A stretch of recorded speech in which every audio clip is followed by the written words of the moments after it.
인생에서 가장 중요한 말을 하는 순간은 언제일까요? 아마도 죽음을 의식하게 되는 때일 겁니다. 그런 말을 우리는 유언이라고 합니다. 2005년 월간조선의 기획특집으로 미리 쓰는 명사들의 유언이라는 기사가 연재된 적이 있습니다. 그 기사에 소개된 명사들의 우리 대한민국의 명사들의 유언은 이렇습니다. 이 아비와의 탯줄을 끊고 홀로 서거라. 나도 결국 이렇게 되는구나. 아들 따라 소처럼 묵묵히 걸어가거라. 한평생 정직하게 살고 싶었지만 정직하게 살지 못했다. 괜찮아, 괜찮아, 정말 괜찮아. 세상을 향해서는 주저없이 외쳐라. 하지만 정말로 사랑하는 사람에게는 말을 아껴라. 더 많이 들어주라. 잘 듣는 것, 경청이야말로 사랑하고 베푸는 일의 기본이다. 나 죽거든 땅에 묻지 말고 화장해서 그 유분일랑 내 아버지 어머니 묻혀있는 교회 묘지에 뿌려주길 바란다. 많이 부족했지만 그래도 사랑했노라. 정말 사랑했노라. 내 사랑하는 자식들아, 아빠가 다시 말한다. 미안해. 죽는 건 장난이 아니구나. 매시 매초가 행복한 나날이었다. 딸들아, 너희 엄마를 부탁한다. 부디 시간을 아껴 쓰라. 너희를 여기에 부르신 신의 뜻을 생각하라. 제 영전의 장미꽃 한 송이를 놓아 주십시오. 자, 오늘 우리에게 주신 본문 말씀이 기록된 디모데 후서는 사도 바울의 마지막 편지로 그가 로마에 두 번째로 투옥된 상태에서 쓴 편지입니다. 바울이 가장 사랑한 그의 후계자 디모데에게 개인적으로 마지막 당부를 하며 기록한 말씀이죠. 너는 말씀을 전파하라. 사도 바울은 간단하게 응축된 이 명령에 지금까지 이 편지에서 말한 많은 내용을 함축하고 있습니다. 이 명령 속에서 무엇보다 디모데가 바울 자신이 걸어왔던 것처럼 고난을 두려워하지 말고 인내하며 사명을 완수할 것을 다시 한번 각인시키고 있습니다. 또한 바울에게 내일은 의미가 없었습니다. 사명자로서 그의 삶은 늘 마지막 날이었습니다. 생명이 연장되는 순간까지 선한 싸움을 그치지 않고 싸웠던 거죠. 그래서 이제 죽음에 아주 가까이 이른 사도 바울은 마지막으로 디모데에게 자신의 길을 따를 것을 촉구합니다. 자, 그렇다면 사도 바울이 디모데에게 심판주이신 예수 그리스도의 재림과 하나님 나라를 두고 엄히 명령한 것은 무엇일까요? 자, 본문 말씀 1절과 2절을 우리 다시 한번 다 같이 받들어 읽겠습니다. 1절 2절 시작. 하나님 앞과 살아있는 자와 죽은 자를 심판하실 그리스도 예수 앞에서 그가 나타나실 것과 그의 나라를 두고 엄히 명하노니 너는 말씀을 전파하라. 때를 얻든지 못 얻든지 항상 힘쓰라. 범사의 오래 참음과 가르침으로 경책하며 경계하며 권하라. 아멘. 자, 2절에서 바울은 복음 전파에 대해서 5가지로 권면을 하죠. 첫째는 전파하라입니다. 전파하다에 해당하는 헬라어 케리스토는요, 선포하다, 포고하다라는 의미로 대중 앞에서 말씀을 선포하는 행위를 뜻합니다. 그러니까 많은 사람 앞에서 말씀을 전하라 이런 뜻이죠. 둘째는 힘쓰라입니다. 이에 해당하는 헬라어 에피스테미는 곁에 서다, 가까이 있다라는 의미죠. 즉 복음 전파를 위해서 항상 준비되어 있다는 의미입니다. 셋째는 경책하라입니다. 이에 해당하는 헬라어 엘렌코는 증거를 대다, 유죄로 판결하다라는 뜻입니다. 곧 그리스도 교회의 덕을 훼손하는 그리스도인의 잘못된 교리 이해와 호도된 행위에 대해서 명백한 증거를 제시함으로써 그들을 각성시키라, 그런 뜻입니다.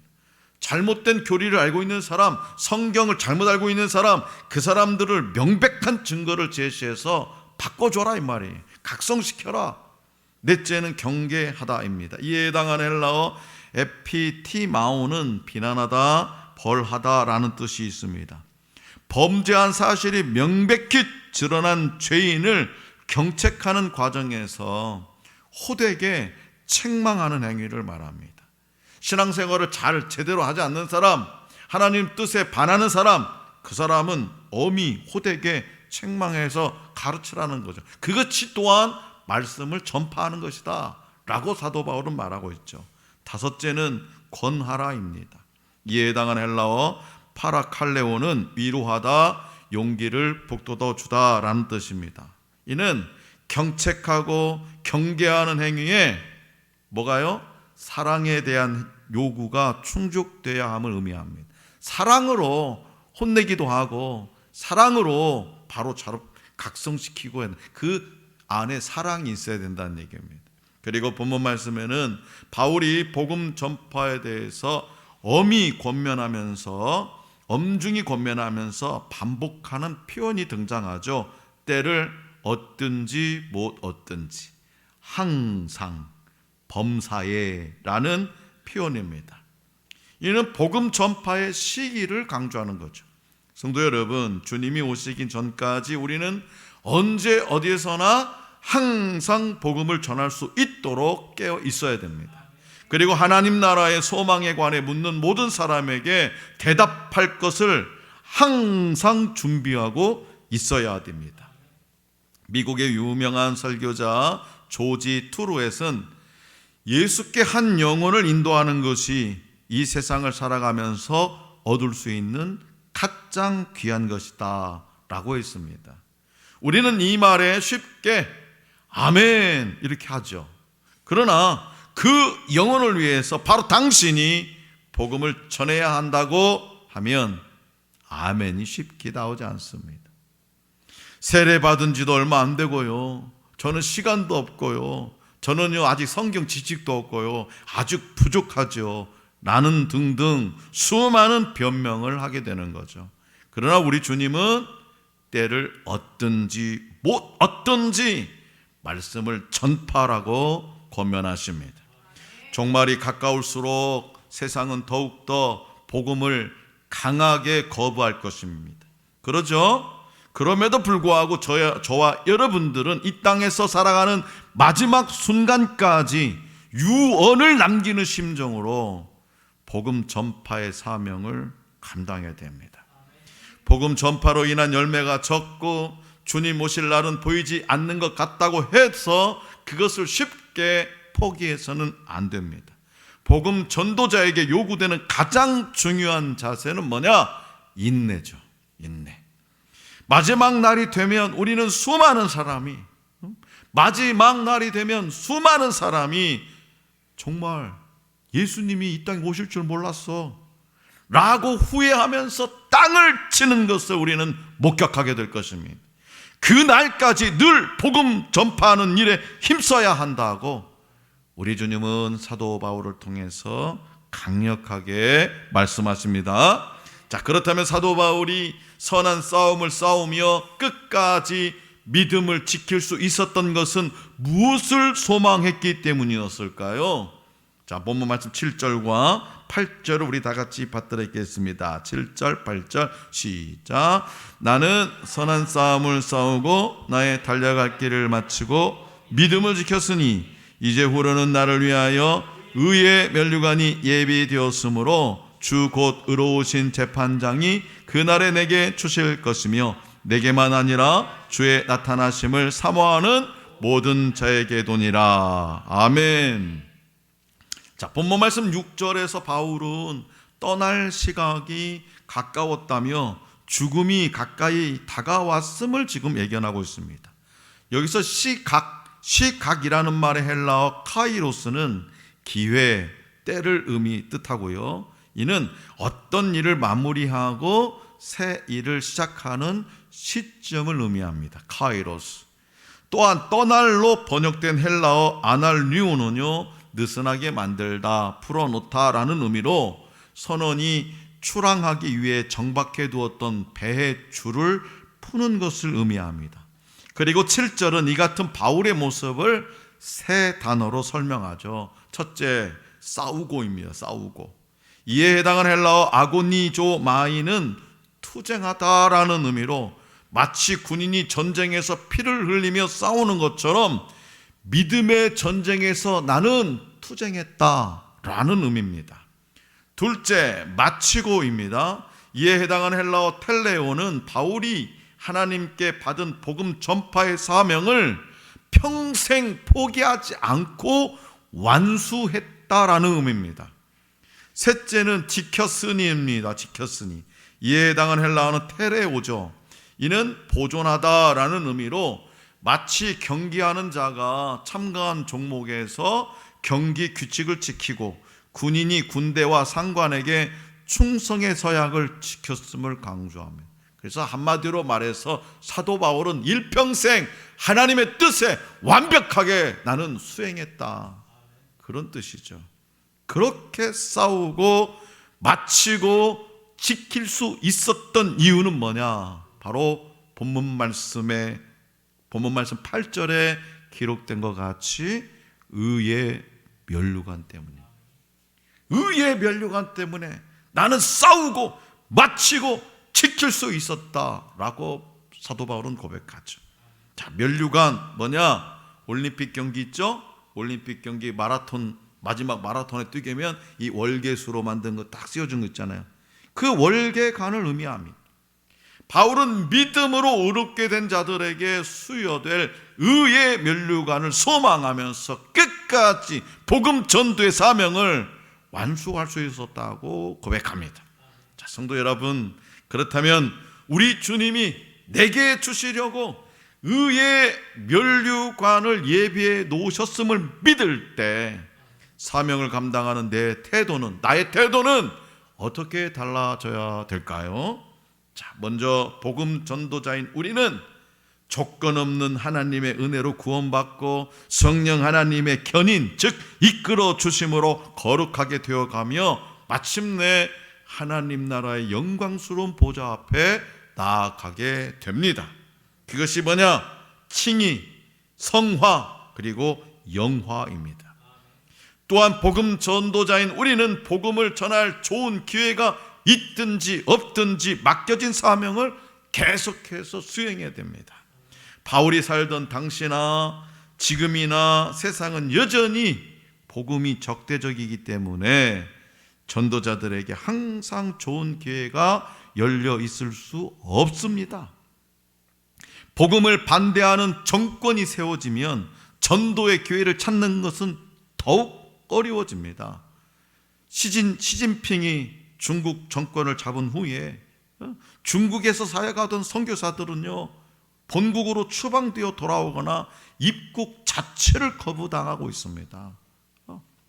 이러한 정치적 상황뿐만 아니라 우리가 속한 사회 분위기 역시 전도를 위축시킵니다. 때로 교회에서 일어난 사건들이 세상으로부터 지탄을 받게 되면 전도에 대한 우리의 마음은 약해집니다. 낯선 사람들을 경계하는 사회 분위기 역시 전도자들의 마음을 어렵게 합니다. 요즘은 아파트 문 아무리 배를 눌러도 문 안 열어줍니다. 그리고 요즘은 어떻습니까? 아파트가 이미 아파트 현관에서 다 닫혀 있어요. 이 세상이 복음을 달가워하지 않고 거부한다고 할지라도 우리는 사명에 일관되게 충실해야 됩니다. 왜냐? 세상은 하나님을 거역함으로 심판받을 절박한 상황에 지금 놓여 있기 때문입니다. 그래서 좋은 기회가 생기기만을 바라며 편안하게 복음을 전하려는 마음을 우리는 버려야 됩니다.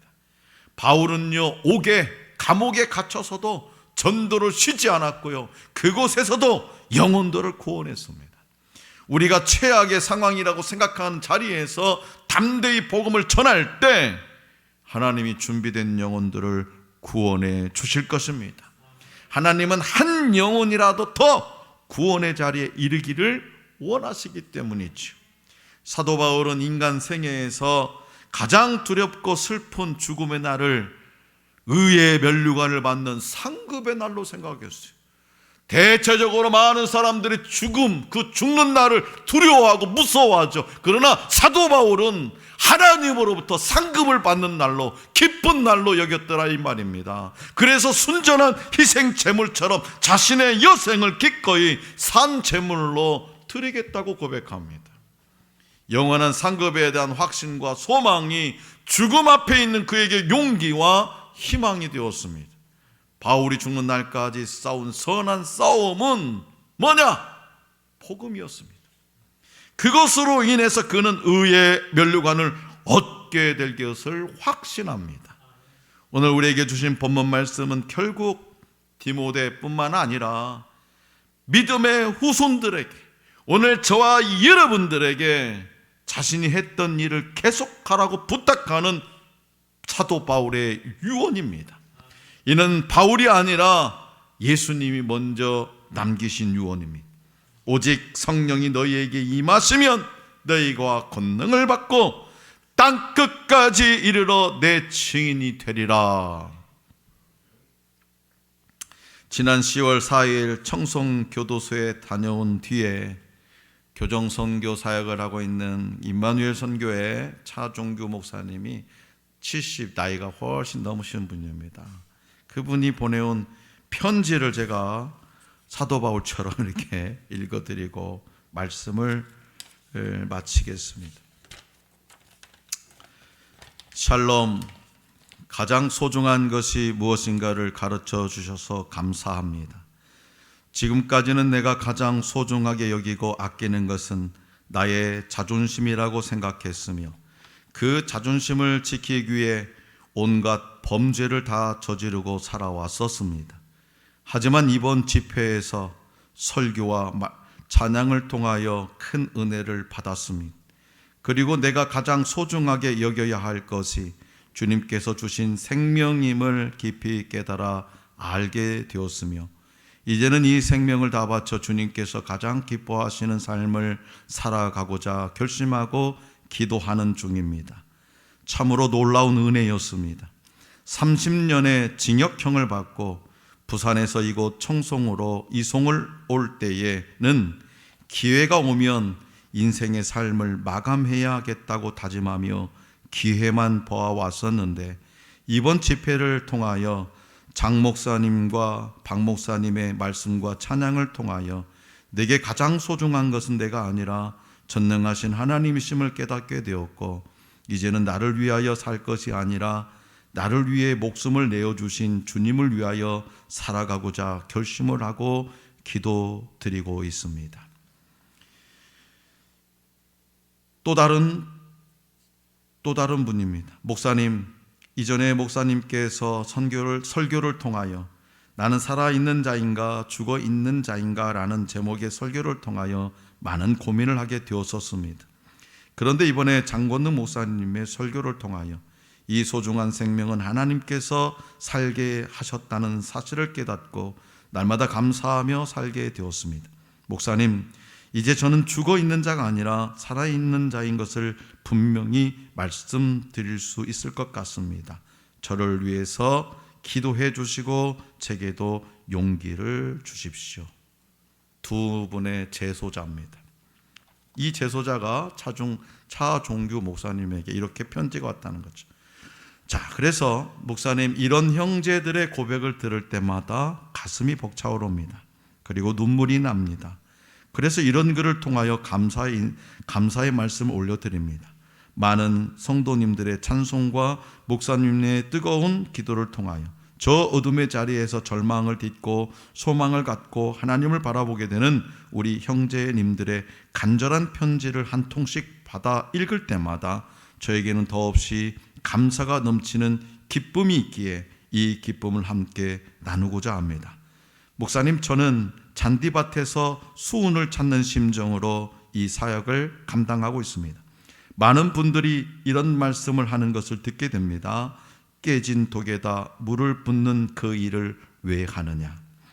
지난번 잠시 얘기를 나누다가 중단했던 그 이야기도 언젠가는 다시 나눌 수 있기를 기대합니다. 좋은 이야기는 아닐지라도 살아오면서 예수님을 만나 새로운 인생을 살게 된 것이 바로 그런 삶의 여정이 있었기 때문이기도 합니다. 자랑할 것은 못 된다고 해도 숨겨야 할 일은 아니기에 어떤 강단에 서서라도 저는 그 이야기를 당당하게 외치고 싶기도 합니다. 사랑하는 목사님, 제 인생에서 가장 기쁘고 즐거울 때는 바로 이런 편지를 받아 읽을 때입니다. 제 자신의 과거의 모습을 바라보는 것 같기도 하지만 그러나 다시 사는 인생이 되었기에 더 소중하게 생각하면서 저 갇혀 있는 형제들에게도 격려와 용기를 주고 싶습니다. 그런 저를 도우시는 손길이 바로 목사님이시기에 더욱 감사드립니다. 지금까지 자주는 아닐지라도 연마다 한 번씩 만나서 이 사역에 큰 도움을 주시는 그 아름다운 손길에 정말 감사를 드리고 싶습니다. 그리고 앞으로는 더욱 많은 날들을 함께 하실 수 있기를 소원하면서 지금 이 글을 쓰고 있습니다. 목사님, 우리의 가는 길은 목적지가 분명하기에 늘 하나님께 감사를 드리면서 기쁨으로 이 사역의 길을 걸어가고 있습니다. 지난번 집회에 오신 모든 분들에게 진심으로 감사를 드립니다. 특별히 특송으로 함께해 주신 박형규 목사님께서도 깨도 깊은 감사를 드립니다. 사모님의 교통사고로 병상에 계심에도 불구하고 청송까지 오셔서 진심으로 감사하면서 찬양을 해주셔서 정말 감사를 올려드리고 싶습니다. 사모님의 건강은 회복이 되셨는지 궁금하기도 합니다. 그리고 사모님의 쾌유를 위해서 기도드리고 있습니다. 목사님, 다시 한번 간청합니다. 내년에도 이 사역에 동참해 주시고 기도해 주시기를 간절히 소망합니다.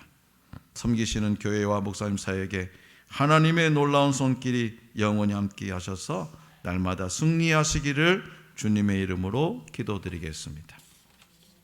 사랑하는 성도 여러분, 하나님이 각 지역에 세워주신 것은, 이 교회를 각 지역에 세워주신 것은 그 지역에 복음을 전하라는 뜻입니다.